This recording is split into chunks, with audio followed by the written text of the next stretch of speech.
the weighting or the criteria, but what was rich was the dialogue that wrapped around that, because when they would say, well, I would have thought you should have had more weighting on this one, we were able to discuss why I chose the rating as, the weighting as I did, to justify that. And I think in the end they decided not to change it, but I think it was interesting that they worked through that process. Yeah, I can certainly see the advantages for the students in being clear about the criteria. I think that's a wonderful advantage. And your comments about how much and what they could change is, would prevent invalid criteria cropping in. So it sounds really interesting.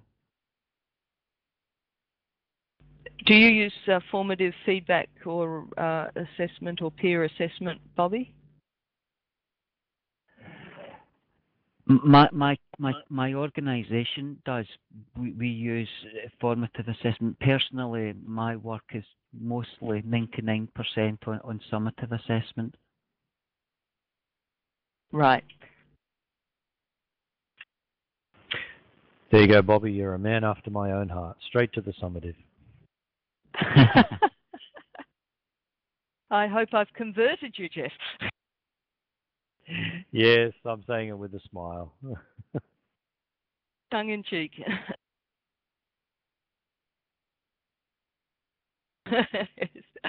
We all are. Hey, any other comments, questions, disagreements? Elaine. Okay, Elaine.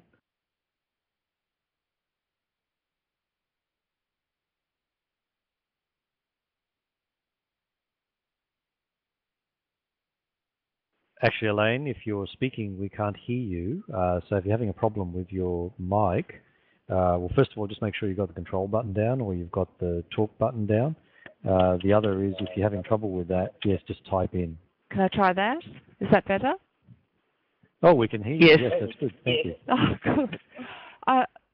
Denise was talking before about first-year students. I was just wondering what the linguistic and cultural backgrounds were, because I work mainly with international students, and sometimes we have issues trying to get them to be more, if you like, active and more involved and more reflective in their own learning.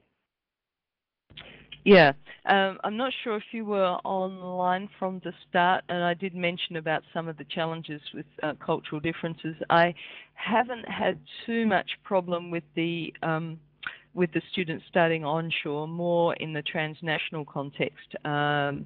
However, that first year course is a real mix. We certainly would have probably at least a third of them would have been international students. One of the interesting things, and maybe this is why the ICT-based approach has been more effective than a classroom-based approach, is that we've just completed a Web 2.0 survey of all of our students at UniSA. This was with another grant that I've got, and I actually presented that you can see the outcomes from that actually online through Ascolite conference website, because I presented it, our team presented at Ascolite. One of the things we did find was there was greater engagement with ICTs by the students who were international or of non-English speaking background, much greater engagement with the ICTs. So I haven't noticed any difference in the level of engagement with this process, but everything I have done has really been through the e-learning system, the Web 2.0, and this online peer review system as the scaffold. So I'm wondering whether, in fact, that is the major factor there.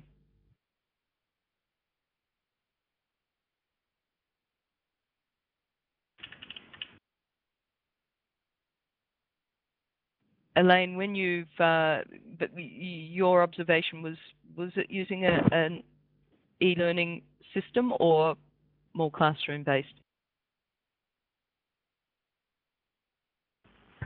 Well, as you know, often international students can be quite reluctant in an open classroom. And yes, I agree that some of the things with wikis and blogs can be very useful. It gives students time out of class to put in some input. I'm just, thinking, as I said, we find it hard to get them to constructively or rather actively take part in assessment. It's as if this sort of, barrier of, well, you're the teacher, that's your job. Yeah. And certainly I think, there's still an element of that with the students, even with the online system. But what I have found through the collaborative approach is because I'm then in a sense, I'm part of that whole process of the formative stage. And that may well be why students have been less enthusiastic when teachers and tutor haven't been involved as part of the collaborative approach to peer review. Certainly whenever I've participated along with the peers, I've found the international students do engage and do collaborate. Certainly those cultural differences are there and need to be recognised, but I have found that approach and using the scaffolded approach with the ICT underpinning that has seemed to circumvent the sorts of issues that you talk about, certainly for the students studying on campus. Well, I think the scaffolded approach is brilliant because that's exactly what it does. It allows them to gain confidence and learn incrementally. Yeah, and I think that also helps to build over time their confidence to perhaps be less reliant on the teacher as the expert.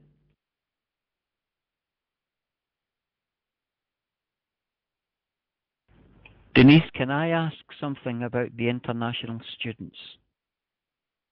Yes, sure. Do you mean that, traditionally one of the problems with international students is that non-Western students tend to take the approach that you are describing, the teacher as the expert and a reluctance to get involved. Do you mean non-Western students? Yes, that's right, exactly.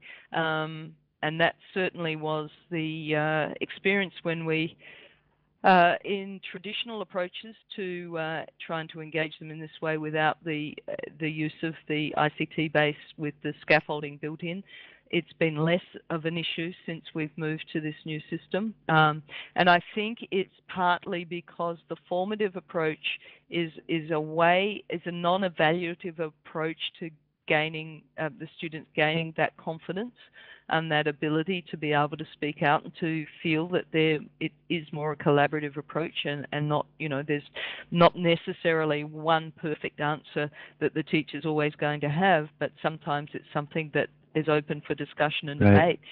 And I guess that's the other thing that I've tried to build in. I mean, some things like, as Kelly just pointed out, I'm not sure if you were online when Kelly was making the comment, one of the examples I gave in the presentation was fairly objective, kind of, it's either right or it's wrong. But there are certainly, wherever possible, I try to build in into the assessment process things that maybe not right or wrong, but can need to be justified, need to be argued, and need to be discussed. And it's building their capacity to feel that they're able to critique their own work and the work of the peers. But scaffolding is absolutely critical to getting them to that level of confidence, I think. Just if you don't mind, I'll just jump in here for a sec, Jeff. Here, just reminding everyone, I've just put up the questionnaire. Sorry, it took me a while to find it, so I'll put that up now. And if anyone wants to feel like they would like to make some comments there, please do so before you head off. But obviously, we can keep having questions and discussion. Sure. We've lost a couple, unfortunately, so I don't know whether will it stay up for them, Jeff, or not. No, it'll just stay for those who are on now. Okay.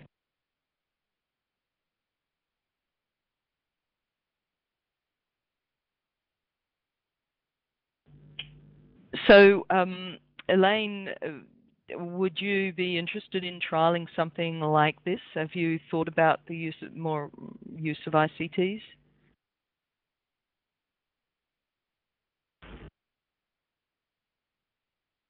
No. Yes? Yes, we're in the process of trying to do some blended delivery, and that's certainly a possibility. Great. And Kelly, you are going to start exploring.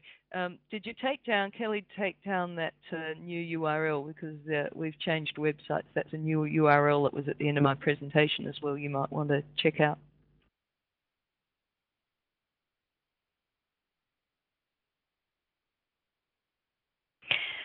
I have another question, Denise, if that's okay.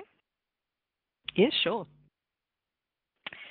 I was just thinking about the objective and the subjective criterion, and the fact that you have such a diverse group, and clearly you have some students who don't come from or aren't doing a major in design or web development or media or whatever. So there would be a great deal of resistance to comment on some of those design principles and the application of those to, say, the film production or the website design.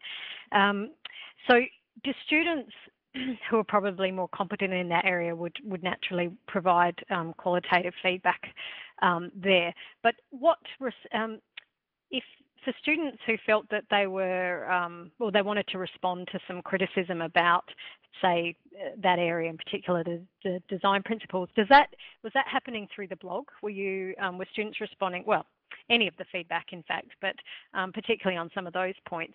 Were students responding through the blog, or do they use the same peer review tool? Yeah, we certainly, not so much the blog, we've also used the discussion forum. And one of the reasons I tend to use the discussion forum in Moodle is that if you force the students to subscribe, whether they like it or not, they at least do get to see all of the postings, which I've found tends to encourage the students to go to the website. At least they're reading the comments, and it does tend to encourage a little bit more participation that way. I think the main thing is that throughout the modules, obviously we're trying to build their confidence and competence in being able to address those criteria. Yes, there's no doubt some difference in the degree of competence and confidence they've come in with. Although, having said that, remember this is a first-year course. We do see a little bit of difference between the first semester offering and the second semester offering, because obviously those in the second semester have done a full semester in their particular disciplinary field, so they've probably started to, form some particular viewpoints about these kinds of design issues, but certainly not in first semester, because they're generally, they may have more of an interest or an aptitude in a particular area, but most of them are sort of coming in, we're assuming they're coming in with no prior knowledge.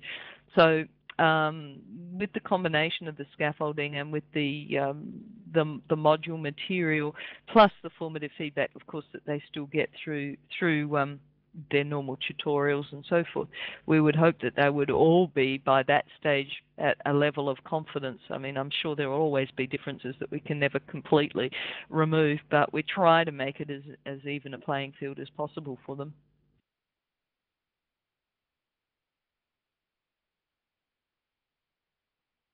And I guess just to finish on that point, I'd be really concerned if they didn't have confidence by the time they're, reviewing their own work and going to submit for assessment, because if they don't have that confidence, then the chances are that they really haven't developed the skills required to meet the objectives of the course.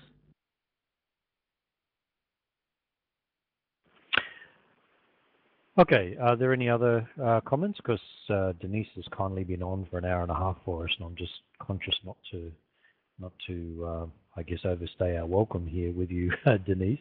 But of course, if people have got some other comments they want to make, that's fine. But if not, yep, we can probably thank Denise and say this archive is going to be available, obviously. And people will be able to look up your website, look up the wiki. You've got those URLs there. And, of course, they'll be able to contact you as well if they wish. Yeah, absolutely. And I'd be certainly happy to work with anyone